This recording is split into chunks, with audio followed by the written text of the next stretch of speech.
नमस्कार दोस्तों, स्वागत है आपका हमारे चैनल में। जैसा कि पिछली वीडियो में हमने आवेशों के गुणधर्म के बारे में अध्ययन किया था। उस वीडियो में हमने आवेश के दो गुणधर्म, आवेशों की योज्यता और आवेशों का संरक्षण, इन दोनों के बारे में अध्ययन किया था।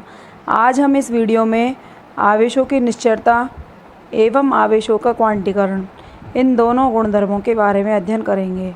तो शुरू करते हैं हमारा आज का पहला टॉपिक, आवेशों की निश्चरता। आवेशों की निश्चरता को समझने से पहले हम निश्चरता का मतलब समझते हैं कि निश्चरता का मतलब होता क्या है।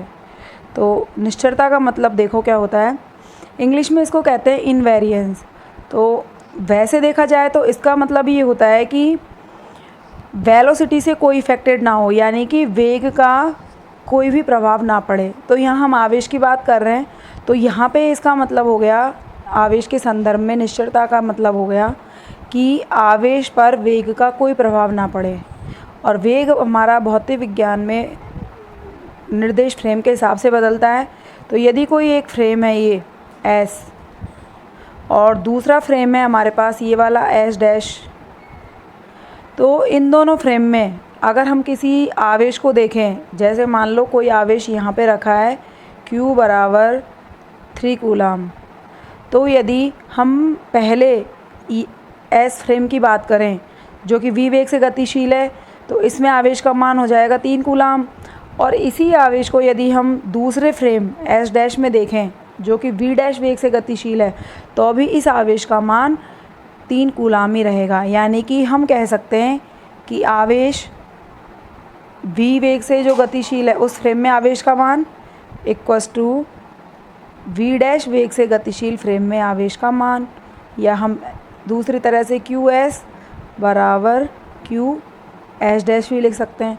तो इसका मतलब क्या हुआ कि हमारा आवेश है उस पर निर्देश तंत्र का जो हमने चुनाव किया है उसका कोई प्रभाव नहीं पड़ा, या हम यूँ कहें कि वेग का कोई प्रभाव नहीं पड़ा है। दोनों बातें एक ही हैं। तो इस तरह से आवेश की निश्चरता हो गई कि आवेश का मान वस्तु की चाल से क्या होता है, स्वतंत्र होता है। आवेश का जो मान होता है वो वस्तु की चाल से स्वतंत्र होता है। दूसरे शब्दों में हम ऐसे भी कह सकते हैं कि निर्देश तंत्र के चुनाव से स्वतंत्र होता है। निर्देश तंत्र के चुनाव से, तो निर्देश तंत्र के चुनाव से या वस्तु की चाल से स्वतंत्र होता है, दोनों एक ही बात है। अर्थात चाहे वस्तु विराम अवस्था में हो या गतिशील अवस्था में हो, आवेश के मान पर कोई प्रभाव नहीं पड़ता है। तो इस तरह से हम आवेश की निश्चरता को किस तरह से डिफाइन कर सकते हैं कि विराम अवस्था में आवेश का मान गतिशील अवस्था में आवेश के मान के बराबर होता है। अर्थात Q rest equals to Q motion, यानी कि Q विराम अवस्था में जितना आएगा आवेश का मान उतना ही Q का मान गतिशील अवस्था में प्राप्त होगा। तो इस तरह से हम शॉर्ट में कह सकते हैं कि यदि कोई आवेश अपने निर्देश तंत्र के चयन से स्वतंत्र है, यानी कि वेग पे निर्भर नहीं करता, अर्थात विराम अवस्था में आवेश का मान और गतिशील अवस्था में आवेश का मान बराबर रहता है, तो यही क्या कहलाती है, आवेश की निश्चरता। आगे चलते हैं दूसरे गुणधर्म पर, जो है आवेशों का क्वांटीकरण। आवेशों का क्वांटीकरण, तो सबसे पहले आवेशों का क्वांटीकरण समझने से पहले हम ये जान लेते हैं कि क्वांटित क्या होता है। तो मैंने यहाँ दो शब्द लिखे हैं, एक लिखा है हमने क्वांटित और एक लिखा है सतत। क्वांटित को ही विविक्त कहते हैं, क्वांटित को ही क्या कहते हैं, विविक्त, और एक होता है सतत। तो दोनों में अंतर क्या है पहले ये समझेंगे। तो क्वांटित यानी विविक्त का मतलब तो है, जैसे आवेश की बात करते हैं, जैसे आवेश एक वस्तु से दूसरी वस्तु के ऊपर जा रहा है, तो वहाँ पर आवेशों का ट्रांसफ़र कैसे होगा, एक वस्तु से दूसरी वस्तु में। सबसे पहले जैसे मान लो हमको एक इलेक्ट्रॉन देना है, तो यहाँ से एक इलेक्ट्रॉन निकलेगा, वो दूसरी इस वस्तु में चला गया। फिर दूसरा इलेक्ट्रॉन निकलेगा, फिर इसमें चला गया। फिर निकलेंगे 3 इलेक्ट्रॉन। इस तरह से एक वस्तु से दूसरी वस्तु में जाएंगे, यानी कि 1 2 3 4 5। इस तरह से जो ये मान है पूर्ण संख्या है, ये हमारी क्या कहलाती हैं? पूर्ण संख्या। तो इस तरह से जो ये मान है 1 2 3 4 5, ये सब क्या कहलाते हैं? हमारे विविक्त मान कहलाते हैं। जबकि सतत मान क्या होते हैं?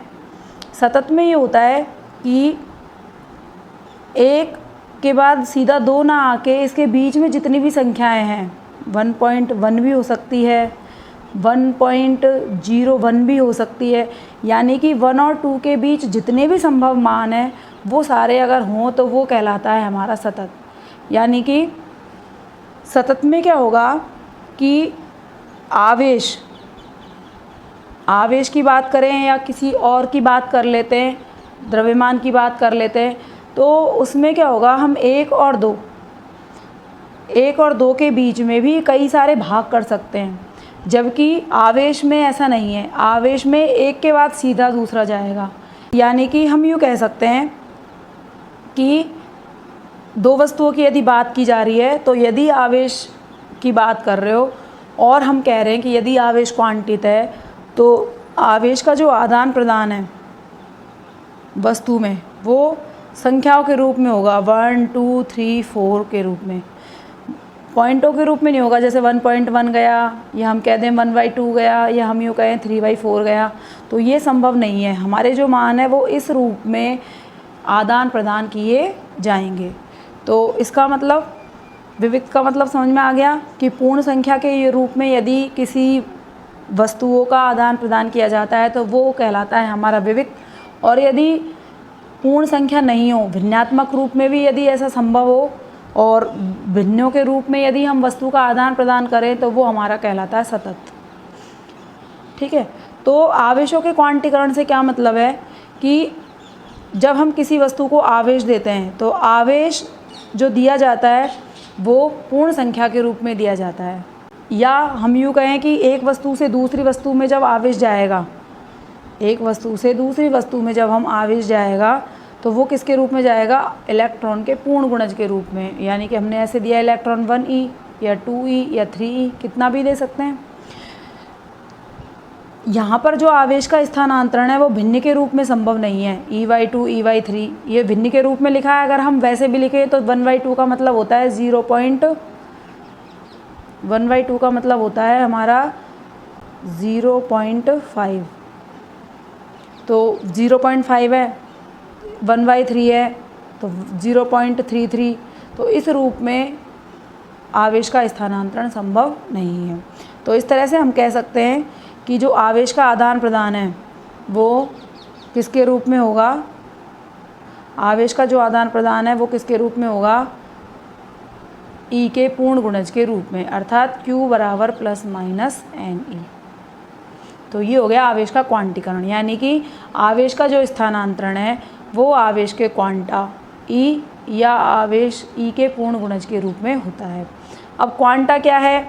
तो क्वांटा क्या होता है?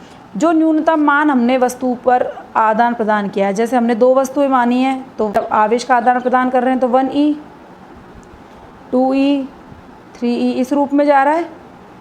तो ये e क्या है? e सबके साथ है। जैसे इस वस्तु ने इसको दिया आवेश तो इसके पास तो क्या आएगा? धन आवेश। इसके पास क्या आएगा? ऋण आवेश। मान लो 2 इलेक्ट्रॉन दे रहे हैं तो +2, इसके पास कितने आ जाएंगे? -2। अगर ये +3 इलेक्ट्रॉन का ध्यान कर रहा है तो इसके पास +3, इसके पास कितना आवेश आएगा? -3। तो ये जो E है ये हमेशा रहेगा। तो जो E है वो क्या है? इसका न्यूनतम मान है। अगर मैं 0e लिखूँ तो क्या संभव है क्या? इसका मतलब तो ये है कि कोई आवेश नहीं दिया हमने। तो न्यूनतम मान क्या होगा? कम से कम E होगा। तो वो जो E है न्यूनतम मान वो क्या कहलाता है? आवेश का क्वांटम या क्वांटा। और जो ये प्रक्रिया है आदान प्रदान की पूर्ण गुणज के रूप में वो क्या कहलाती है? क्वांटीकरण। तो जो E का मान है, E का मान होता है 1.6 × 10⁻19 कूलाम। इसको क्या कहते हैं? आवेश का क्वांटा या आवेश की मूलभूत इकाई। ये ध्यान रखना है E के आगे ना तो हमने प्लस लगाया है ना माइनस लगाया है। ठीक है। तो इसी को आवेश की मूलभूत इकाई कहते हैं या आवेश का क्वांटा कहते हैं। अब देखो यहाँ फॉर्मूले में प्लस माइनस इसलिए लगाया हमने क्योंकि एक वस्तु क्या कर रही है? इलेक्ट्रॉन को दूसरी वस्तु को दान कर रही है। तो जो वस्तु इलेक्ट्रॉन दान करेगी उसके पास तो क्या आएगा? धनावेश। और जो ग्रहण करेगी उसके पास क्या आएगा, ऋण आवेश। यहाँ n की वैल्यू 1 2 3 कुछ भी हो सकती है। 1 2 3 का मतलब यहाँ क्या है, ये पूर्ण संख्या। तो इस तरह से क्या कह सकते हैं हम कि आवेश का जो स्थानांतरण है वो आवेश के क्वांटा यानी कि ई के पूर्ण गुणज के रूप में होता है। यही क्या कहलाता है, आवेश का क्वांटीकरण। अब यहाँ पे न्यूनतम मान क्या होगा वो निकालते हैं। तो n की वैल्यू क्या रखेंगे न्यूनतम मान निकालने के लिए, 1। तो यहाँ n की वैल्यू क्या रख दी हमने, 1 रख दी। तो Q इक्वस टू क्या आ गया, प्लस माइनस NE। और E का मान कितना होता है, 1.6 इंटू 10⁻⁻19 कूलम। अर्थात 1E वह न्यूनतम मान है जो एक वस्तु से दूसरी वस्तु को दिया जा सकता है। अब यहाँ पे देखो हमने स्थानांतरण आवेश लिखा है। यदि हम कहें कि जो वस्तु दे रही है उसके लिए तो क्या आएगा, प्लस 1.6 इंटू 10⁻⁻19 कूलम, और जो ग्रहण कर रही है उसके पास क्या आएगा, माइनस 1.6 इंटू 10⁻⁻19 कूलम। तो इस तरह से क्वांटीकरण को क्या किया गया है, परिभाषित किया गया है। अब देखो यहाँ पे कुछ महत्वपूर्ण बिंदु है, जैसे बिना द्रव्यमान के आवेश का कोई अस्तित्व नहीं है। यानी कि अगर किसी वस्तु के पास द्रव्यमान नहीं है, यानी कि किसी वस्तु का m इक्वस टू 0 है, तो वहाँ q का कोई अस्तित्व नहीं है। ठीक है, यानी कि m 0 होगा तो q हमेशा 0 होगा। यदि कोई वस्तु का द्रव्यमान ही नहीं है, अर्थात मास नहीं है, वस्तु का अस्तित्व भी नहीं है, तो द्रव्यमान होगा क्या, नहीं होगा ना। जिनका विराम द्रव्यमान क्या होता है, 0 होता है, तो वहाँ पर आवेश का अस्तित्व नहीं होता। ठीक है, लेकिन यदि किसी वस्तु पर द्रव्यमान है तो उस पर आवेश होगा। जैसे प्रोटॉन की बात करते हैं तो P का द्रव्यमान होता है तो इस पे आवेश आता है आपका +1। जैसे न्यूट्रॉन है, न्यूट्रॉन का द्रव्यमान तो है, न्यूट्रॉन का क्या होता है, द्रव्यमान तो होता है, लेकिन फिर भी इस पर आवेश का मान क्या होता है, 0 होता है। तो इस तरह से हमको यहाँ ये ध्यान रखना है कि द्रव्यमान के आवेश, बिना द्रव्यमान के आवेश का कोई अस्तित्व नहीं है। द्रव्यमान नहीं है तो आवेश का कोई अस्तित्व नहीं है। अर्थात किसी वस्तु पर आवेश उपस्थित है तो उस वस्तु का कुछ न कुछ द्रव्यमान अवश्य होगा। यानी जैसे हम कहें कि इलेक्ट्रॉन पे -1 आवेश है तो इसका मतलब इलेक्ट्रॉन का द्रव्यमान होता है। इस तरह से दूसरा पॉइंट है यहाँ इम्पोर्टेंट कि जो क्वार्क कण होते हैं, क्वार्क कण होते हैं उन पर जो आवेश है वो हमारा इस तरह से होता है, +1/3E -1/3E +2/3E -2/3E। अब ये तो भिन्न के रूप में, इसका मतलब ये हमारे क्वांटीकरण के सिद्धांत का क्या कर रहा है, पालना नहीं कर रहा क्वांटीकरण के सिद्धांत की, लेकिन फिर भी ये पाए जाते हैं। अब इनके पाए जाने का कारण क्या है कि ये मुक्त अवस्था में स्थायी रूप में नहीं है। मतलब मुक्त अवस्था में यदि इनका अस्तित्व देखें तो इनका अस्तित्व होता ही नहीं है, क्योंकि ये अस्थायी होते हैं।